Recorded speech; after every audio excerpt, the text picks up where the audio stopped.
Welcome to Survival Mode Disrupted, the podcast for those who are done performing, done people pleasing, and done living life on autopilot. I'm your host, Letitia, the Survival Mode Disruptor, and this is where we create disruptive, unapologetic transformations for those who are ready to exit survival mode and reclaim their power. Every episode is your permission slip to burn the rule book, break the cycle, and finally build a life that feels like yours. So let's disrupt everything that's holding you back and start living life on your own terms.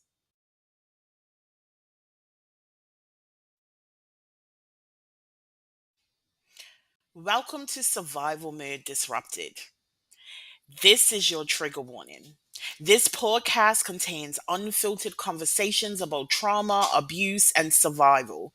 Discretion is advised. This is not therapy or medical advice, just real people sharing real stories. So please take care of yourself and pause if you need to. If this conversation hits home, grab the book Survival Mode Exit Plan, your raw, unapologetic blueprint to break free. Available now by scanning the QR code or clicking the link in the comments. Hello, hello, hello, and welcome back to Survival Mode Disrupted. I am super excited to be bringing you another episode. This is your host, Letitia, the Survival Mode Disruptor, and today I have Sean T here. Yes. Why Yes. don't you introduce yourself, ma'am? Thank you for having me, Miss Letitia. I am Shawnti Refuge. I am a master certified mental health coach, mental health advocate, keynote speaker, and author of the best-selling book Quiet is Kept. And my story, are you ready for my story? I'm ready for your story. Ooh, Let's baby, hear it. come on. Let's get into the story.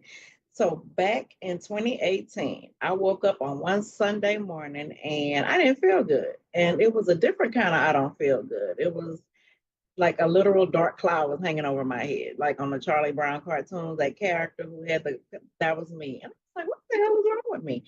And I was like, okay, maybe I'm about to start my cycle or something. I don't know, I was just in a funk. And so I ignored it. And days went by and it turned into weeks. And during this time, I started crying for nothing, cussing people out, um, being withdrawn, being angry, sad. It was just like a emotional roller coaster. And I could not get off of that ride. I couldn't stop it. Like what the hell am I crying for? Why am I mad? I couldn't explain it and I couldn't stop it. And so it started bothering me after about a month of this because it's like, okay, this ain't normal, something wrong. So I went to my primary care doctor and I was like, look, something wrong with me. Am I going through menopause? What's going on? Because I'm acting like, she was like, no, you're not going through menopause. I was too young anyway.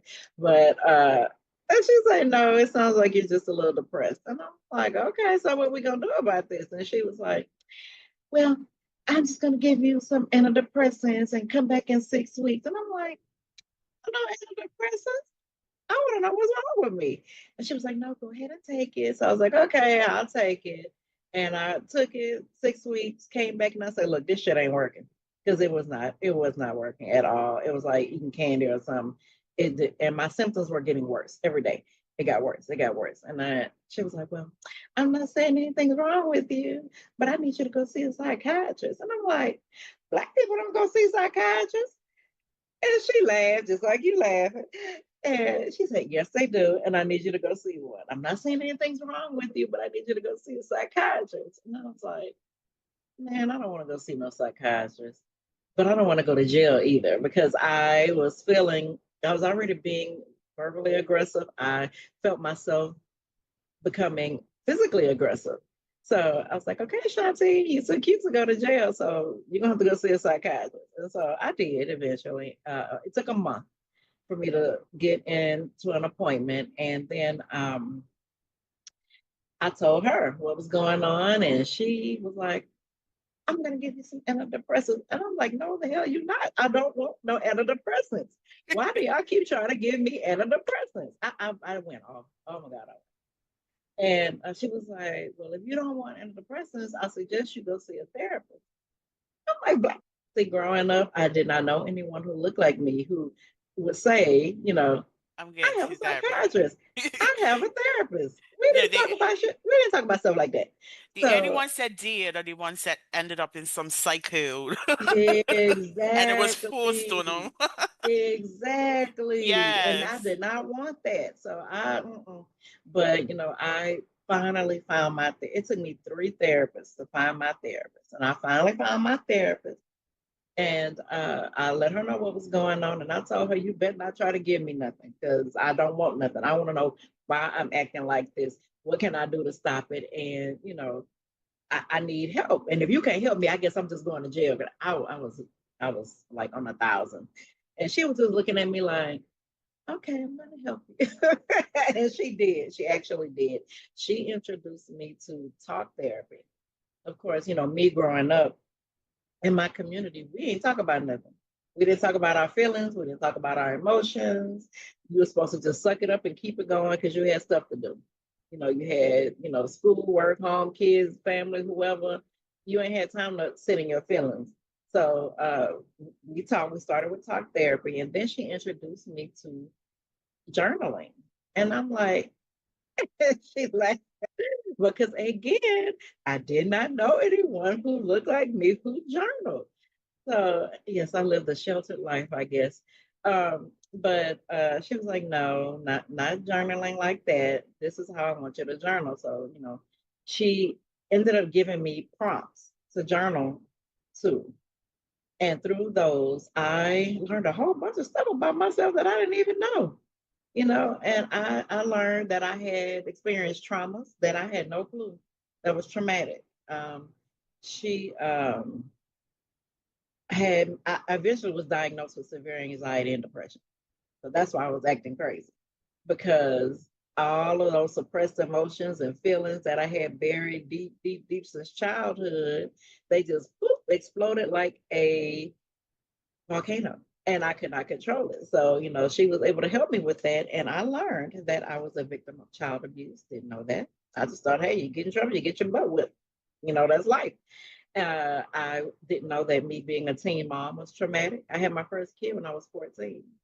So, yeah, that was traumatic. Looking back, like me now looking back, yes, that was traumatic. But during that time, it wasn't traumatic. So it was like, oh, well, you and everybody else around here having a baby. So, that's what it was. And I didn't know that me being arrested when I was 16 had was traumatic for me. And a lifelong of bad choices, bad relationships, bad decisions, because I didn't have any guidance. My mom was there, but she worked, so there wasn't anybody there. And basically, I ran the house. I was the mother of the house. I did all the things when I was just still a kid, so, but one thing I was damn determined I was going to finish high school because I had, even family members saying, "Oh, you're not gonna finish school.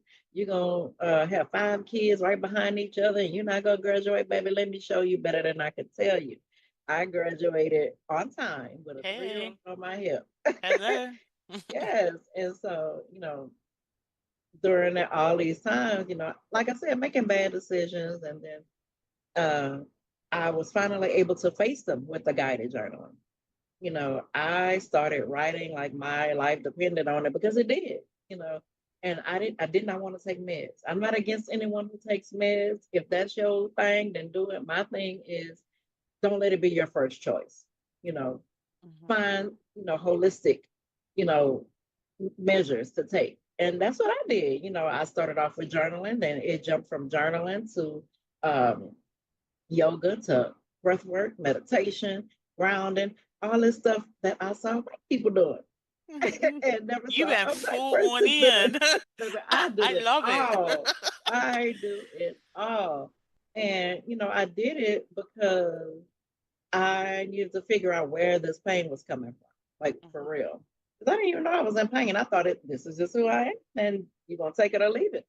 And I prefer if you left it, leave me the hell alone. That's the attitude I had, but that's not, how it is now. I have healed from my traumas, and through that, it inspired me to help other people because I said, I know that there is somebody else out there who feels the same way I do, don't want pills shoved down their throat, because the antidepressants don't solve your issue. They just pacify you, they numb you. Hmm. It doesn't help you get to the root of your issue. You still have those underlying issues. So I created the same guided journals that I use for my healing. I went and made them pretty, had them published and printed, and I started selling them. I went online. Hey, my name is Shawnti, and I had a nervous breakdown in 2018, and this is what helped me. I was doing that. I started going in person to events and selling. And I was at one event, and one of the event hosts came to my table and was like, "Are you ready to talk now?" I'm like, "Talk to who?" And she said, "You need to get on the stage. You need to quit hiding behind those journals. You are hiding. You people need to hear your story from your mouth." I'm like, "Oh my God, I don't want to tell my business in front of all these people who don't know me. They're gonna judge me and criticize me and everything." And but she said, "No, it's time." And so, I went. I said, "Okay." I didn't want to turn down an opportunity. And so I went to I went backstage and I called my best friend. I said, "Girl, they making me speak. I can't do it. I can't." And my best friend, she said, "Bitch, get off my phone and go speak." And she's like, "You could do this. Go do it." And I did.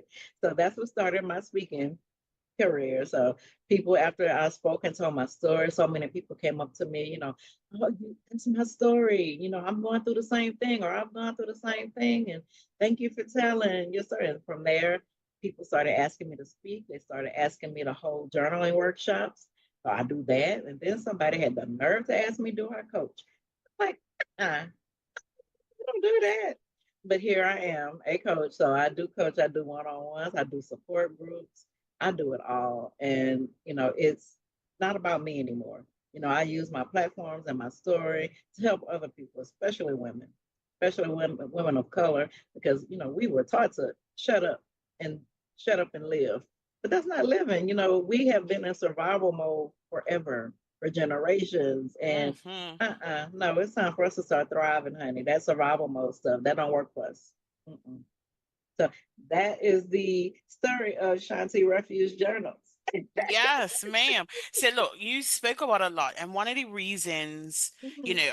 I've put out a call um for people to be on this podcast, and what I have struggled with is finding Black women to tell their stories. Exactly. This, let me just start by this. You said it very clearly and correctly that we have been living in survival mode since Yeah. slavery time, okay? Yes, And for real. if we understand how trauma works, trauma gets Hmm. passed on Yes. generation to generation Hmm. to generation. It What does. we have learned, right? Like my granny was huge in raising me. Hmm. However, what I learned from my granny is you don't let Hmm. your week slip. No one needs to know that you're in pain. No one needs to That know part. that you're struggling. You That part. show Yes. up. Yes. Even if you're Yes. empty shell, you show up Yes. and you do.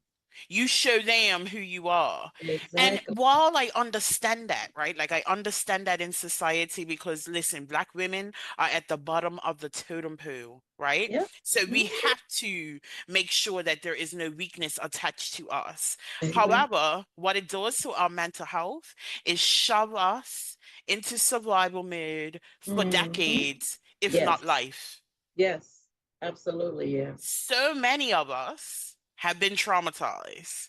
And what Yep. was very interesting about your story was it wasn't until you were in therapy that you Hmm. even recognized some of your trauma. Yeah. Yeah. Had no clue.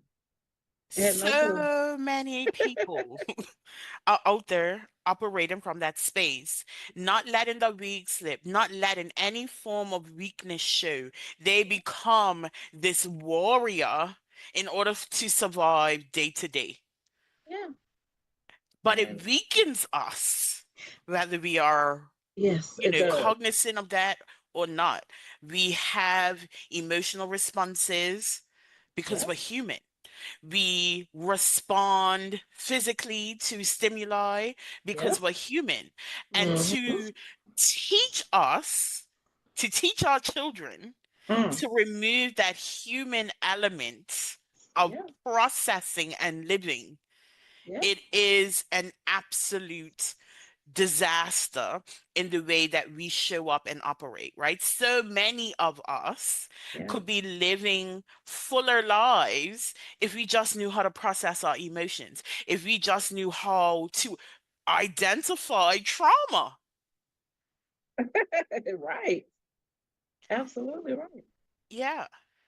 So let me ask you this. How would you define survival mode? Let's see. See, I didn't know it was survival mode when I was in it. I called it being strong. Because we have that. You got to be the strong Black woman. And basically, I was running on fumes, Hmm. showing up for everybody else. And that I thought that made me valuable. Hmm. But, I wasn't performing in strength. I was just surviving. And, survivor mode looked to me like, forget about you. Don't take care of everybody else. It don't matter if you hurt. It don't matter if your feelings hurt. It don't matter if you're going through something. Your feelings don't matter. And you should not have feelings. You don't show nobody your feelings. You wait till you get home and cry on a pillow. And then you get up the next day and do it all over again. That's what survival mode was to me. It was not, feeling. It was not living. It was not sitting, and being. And it definitely wasn't taking care of me at Hmm. all. It was take care of your kids, take care of the house, go to work, pay the bills, say yes to everything, even when you want to say no. That's how we get burned Hmm. out. And some people don't even recognize that. That is survival mode. That is not living. Not living at all. Listen, I Mm, didn't even think burnout was a real thing. me neither. Until it until it happened to me and I literally could not get out of bed. And I was like, wait a minute, is this real? Like, I I thought it only thought, happened to white people. And I'm sorry, listeners, if yes. like you never heard this part of my conversation, but I'm being honest. I thought it was something that happened to white people because we are too strong and got it too Exactly. together to be talking about Exactly. burning out. First of all, I don't even have time to burn out. What are you talking Right. about? That part. Yes. Right. And I think this conversation is really important for the Black community. Listen, we all experience trauma. We all put ourselves in survival mode. And while, Beyonce has us always celebrating the fact that we survived, like it's not the final destination at all. Like life Mm-mm. is so much better on the other side of Yes, survival. it is. It truly is. Yeah. And it's such a gift. It's such, it's such a gift to get to that space. But it's also this, you get to this level of awareness and you see other people literally in survival mode and you just want to shake up like, Literally. Literally. Yes. yeah. I thought it was just me. Thank you. Yes, No. you do. And this is one of the reasons why I'm having these conversations, right? We do not talk about trauma enough. We Mm, don't talk about the residual impacts of trauma enough. So many people are operating in a space of ignorance, not because they want to, right. but it's because of the way that, they are raised and Yes. life happens and we Yes. don't always have that opportunity to pause, or we think we don't have that opportunity to Yes. I was about to pause. say, yeah, because this is a time where we have to give ourselves permission. Hmm. Give yourself permission, whether it be to heal, to grieve, to feel, to rest, to write, whatever it is, give yourself permission to do so because nobody else is. And they shouldn't be either. This is your life, your body, your mind. You control that. You can't let society or mama, daddy, husband, work, whoever control Hmm. how and when you get to be you. Absolutely. And I always talk about radical ownership. I think that is the key to accident survival mode, taking radical ownership of your life. Mm, Um, we often succumb to the stories that we tell ourselves. And yes. oftentimes our stories are the stories that have been passed on through generations, right? Like I said, when I was growing up, my granny would like, I was in a private school. It was maybe four or five other black kids in my year. So Mm, my granny was like, "You can't go to that school and exactly. act crazy, right? Like You're you gotta going up go there and show embarrassing them me. who you are." You So got to be that the that smartest, that the that cleanest, the conditioning yeah, is what was ingrained in me up yeah. until I started on my own personal development journey. When I showed up in the court, in I was in law enforcement. When I showed up in Mm, courtroom, I had to be a certain person. When I was in corporate, in commercial insurance, I had to show up and not let anybody see a level of weakness, exactly. especially once I moved to England, Mm, because now I'm mm, out of my culture. I am right. in this very passive culture and I'm assertive. So I have to be certain about who I am when I show up in these rooms. Exactly. I was working in an environment where it was mostly white men and I Mm, was a mm, foreign black woman. So I mm, had to show up. There was no room for weakness in yeah, those environments, right. but I didn't allow myself to be weak at all. So when I took off my suit from work, when I am able to relax in those moments, those were the times where I could be myself and I didn't know how to. I wasn't taught Mm, how to, you know? exactly. Yeah, I get it. Because I know I didn't know who the hell I was. I thought that broken side of me, that hurting side of me, that trauma side of me, I thought that was me. Hmm. And that's why I just took on, okay, well, whatever, this is me, blah, blah, blah. But that wasn't even me. And so when I started the journaling process, it helped me to peel back those layers and deal with those traumas and hold myself accountable because you can only blame somebody else for so long. When you become grown and at this big age, I can't keep blaming my mama, you know, Hmm. because now I have to change that trajectory. I have children too. So, I started my healing process and I'm good. Now I had to go get back and get my kids because, I passed on to them what was passed on to me, what was passed on to my mom. Hmm. So, there is no excuse, none at all, unless you just like being stuck because you like the attention that it gives you. That's the only Mm. way I see. Say it again, okay? Yeah, Sometimes the that's narratives that we're holding on to is because we like the attention that it yeah, brings us. yeah, I mean, yeah, we don't have to hold it. We don't. absolutely. So tell us more about your journals. Tell us more about your how you help clients. Let's talk about how you're changing the world. Let's see. I'm changing the world by, educating. That's my main thing, educating, especially women in our community, Hmm. who are stuck in their ways, thinking they can be better, do better, have better. Yes, the hell you can. You can rewrite your story. You don't have to take on that story that they gave us. And you know who they is. Hmm. We could rewrite our own story just by journaling. I have guided journals for self esteem, I have them for self love, self awareness, I have them for couples. If you're in a relationship and you are working on your communication skills, because I used to expect my partner to read my mind. And if she didn't read my mind, then, well, then you ain't my partner, then. That's unrealistic. So, I have, you name it, I have it. I have it for, faith. I have for gratitude. I have all kind of guided journals. And these are the ones that I personally use for myself to go through my healing journey. And they work. Otherwise, I wouldn't be sitting here talking to you. Right.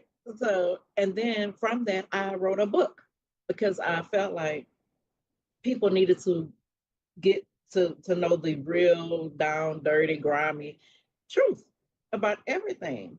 And I wrote the book. It's called Quiet as Kept, and it starts. with my story from when I was like 4 or 5 years old, when I went through my traumas, the child abuse, the me having sex early, me having a baby early, and all the stuff in between that I shouldn't have been doing. And it was due to no guidance, no real mentorship, no nothing like that. I was just free fall doing whatever. And so, but I also talk about how I overcame all of that. I didn't, that could have just been my story and I could have stuck with it and ran with it until the day I died. And I didn't want that to be my story. I changed my story. I gave myself permission to face my stuff, own my stuff, heal from my stuff, and move the hell on from my stuff so that I can help somebody else. So that is what my book is about. And I actually, from there, I started a podcast called Quiet is Kept. Well, I'm talking about the same thing, all the stuff that, we were told not to talk about. Don't you talk to other people. Don't you talk to strangers. Don't you let nobody know that, no, those storytelling days are over. It is okay to seek help. It's okay to not be okay. It's okay to admit that you're not okay. And it's okay to go and get a support system that is not your family. Because 9 times out of 10, your support system is not your mama, it's not your auntie, your good cousin, your good girlfriend from kindergarten. That is not your support system. Your support system is going to be people who have been where you are and have overcome what you are trying to overcome. And they can take you and say, here, this happened to me. This is what I did. Try this. I'm here to support you. If you need any, that kind of stuff, and really mean it when they say, if you need anything. And so from there, I started my YouTube channel because I'm talking about, you know, like you said, I just be wanting to shake some people. It's like the things that I see now, I didn't see them back when I was broken. So now I can look at somebody and say, "Oh, poor thing, she going through it. Oh, poor thing, she need to get rid of him. She just don't understand." And I can see it now, and it's like I've always had this undying need to help the world because I'm an Aquarius. But now that I've gone through my healing journey, it's like even more so. It's like Mhm. everyone I come across, I have a personal goal every day. If I have not helped at least one person per day, I haven't done my job.